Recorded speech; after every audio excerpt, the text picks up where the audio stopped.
Salut les gars, j'espère que vous allez bien. Ben écoutez les gars, aujourd'hui ça va, tranquille. On a gagné 2-1 contre Auxerre dimanche soir. Ça va, mais bon, après je préfère vous le dire les gars. Je me suis plus fait chier dans ce match que régaler, hein. Oh putain, c'était dur hein, de gagner contre Auxerre. Oh les gars, ça me déconne, c'est pas normal hein. Bon, après, je vais pas marronner parce qu'on a gagné. Mais bon les gars, oh je me suis caillé dessus quand même hein. Parce que ouais, toute la première mi-temps, on a plein d'occasions. On n'arrive pas à planter. Déjà Vitinha. Oh Vitinha, qu'est-ce que tu m'as fait hier soir? Mais normalement, tu as un point 1. Normalement, tu as mis un au fond parce que tu as le ballon en attaque. À un moment donné, tu frappes, tu croises trop ta frappe, tu la mets à côté. Mais normalement, même, tu peux avancer un peu et tu peux la mettre au fond. Je sais pas, mon frère.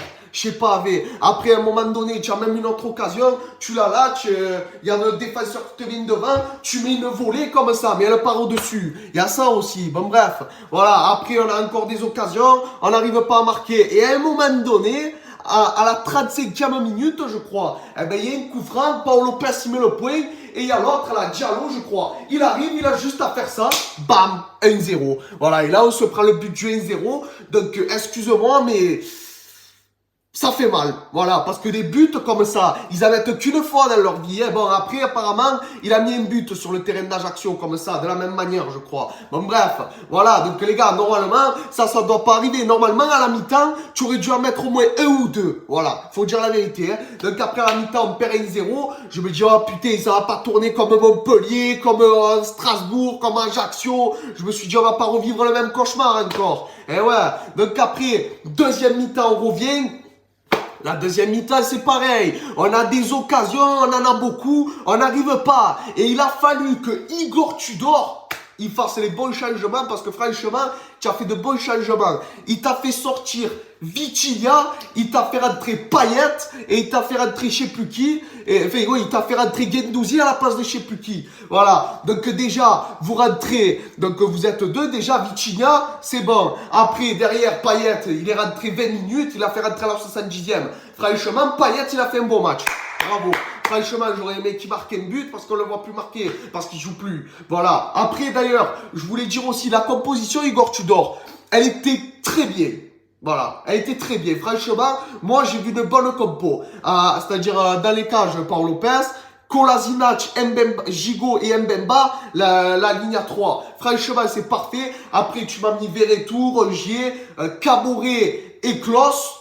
C'est parfait aussi. Et en attaque, Sanchez et Vitinha. Voilà, Vitinha, malheureusement, il n'a pas su marquer. Bon, après, je veux pas trop cracher sur Vitinha. Voilà, je vais dire la vérité, je veux pas trop cracher dessus. Parce que autant, il va nous régaler d'ici la fin de la saison. On ne sait pas. Peut-être, pourquoi pas. Voilà, parce que contre 3, il a su marquer une doublée. Et en plus, il aurait pu le mettre de la même façon là aussi. Hein. Il était placé au même endroit, il pouvait le mettre hier soir. Hein. Avant-hier soir, pardon. Voilà, donc les gars, après, du coup, il y a le changement. On a des occasions, Nuno Tavares, à un moment donné, il frappe sur le poteau, il tire, les gardiens l'arrêtent, on a eu 30 occasions, les gars. Et à un moment donné, il a fallu que Jonathan Klaus, il donne le ballon à Under, il arrive comme ça, bam, il te le met en pleine lucarne, et là, tout le stade, il était en fusion. Ah là, j'étais pas bien, parce que tout le long, je disais, c'est bon, il gonflait, et j'en pouvais plus, je faisais que me répéter dans le stade, dans le virage, j'en pouvais plus. Et à un moment donné, dès que Under, il a marqué, là, j'étais pas bien, là, j'étais content. Ah oui, là, franchement, le stade, il était en fusion, c'était bien. Et derrière, après, il y a une autre occasion, 2 minutes plus tard, même pas, il arrive, Alexis Sanchez, on lui donne un bon ballon en profondeur, il arrive, bam, égalise 2 buts à 1. Là, je suis arrivé même, tu sais ce que j'ai fait parce que j'ai ça derrière. Je suis arrivé même, j'ai levé le maillot, j'ai fait ça dans tout le virage. J'ai fait ça. Voilà, attends, putain, je le perds en route. Voilà, Alexis 70. Merci, bébé. Merci, voilà, tellement je l'embrasse le maillot. Eh oui Alexis, franchement, heureusement que tu l'as planté ton but. Parce qu'il était beau en plus. Hein. Et ouais, parce que tu as des difficultés à marquer toi en plus. Tu es arrivé comme ça, entre les jambes du gardien, tranquille. Voilà, tranquille, franchement, félicitations. Voilà, après, derrière, eh ben, on a eu plus trop d'occasions parce qu'après, parce que 75e et 70e, il restait un quart d'heure. Le dernier quart d'heure, je me suis régalé.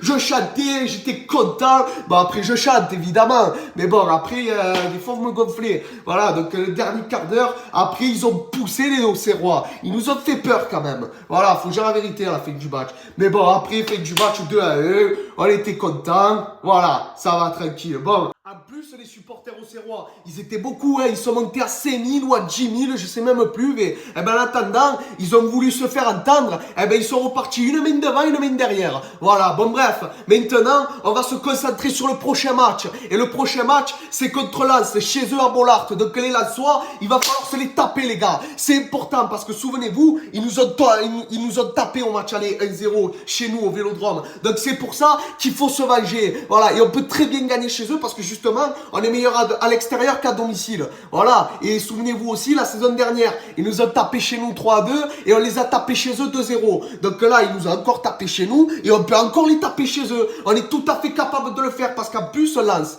ils nous collent au cul. Enfin, en cas de victoire ce soir ou demain contre Toulouse, ils reviennent à 1 point et on se dispute pour la deuxième place. Et s'ils nous gagnent, du coup, ils repassent devant nous à 2 points. Et si jamais on gagne, on les distance pour de bon. Voilà. Bon, bref. Donc, du coup, après, si on fait match nul et qu'on gagne les 4 derniers matchs, on reste deuxième sûr. Mais le truc, c'est que Paris, ils ont perdu contre Lorient 3-1 chez eux au Parc des Princes. Et du coup, on revient à 5 points. Et en cas de 2 défaites des Parisiens et en cas de 5 victoires des matchs qui nous restent, on passe premier. Et est-ce que le titre est encore possible? Bonne question, je ne sais pas. Pourquoi pas? Voilà, parce que un coup c'est mort, un coup c'est vrai bon, un coup c'est mort, bref. On ne sait pas, on verra bien. Parce que dans le football, tout peut se passer, comme vous le savez bien. Voilà. Donc les gars, maintenant, par rapport à un sujet, voilà, je voulais venir là. Souvenez-vous, quand on avait perdu au match aller contre Lens, j'avais parlé d'une personne sur mon débrief qui s'appelait Kevin. Donc j'avais fait le fanfaron. Donc cette personne en question, ça ne lui a pas plu que j'ai dit son prénom sur mes réseaux sociaux et sur ma vidéo. Voilà, parce qu'il l'a mal pris. Il a dit, ouais, tu as dit mon prénom, ça m'a pas plu. Déjà, j'ai pas compris pourquoi il a râlé, parce qu'ils ont gagné. Mais pourquoi tu râles, Kevin? Tu as gagné. Donc après, je te dis juste ça, voilà. Et après, juste, si ça t'a pas plu, Kevin, je voulais m'excuser. Voilà, je suis désolé, je le ferai plus si ça t'a pas plu. Voilà, bon bref. Et puis aussi désolé si la parenthèse elle est fermée. Si je fais le débrief un peu tard, c'est parce que justement après j'étais d'anniversaire. Donc au passage, je veux faire une grosse dédicace à Camille. Voilà, c'était ses 18 ans. Donc je te souhaite encore un joyeux anniversaire. J'étais content d'être là parce que je suis arrivé en retard à l'anniversaire parce que je suis parti du stade après. Donc je te souhaite encore un joyeux anniversaire Camille. Voilà. Donc les gars, je vais vous laisser là-dessus. C'est Pipa débrief. Reposez.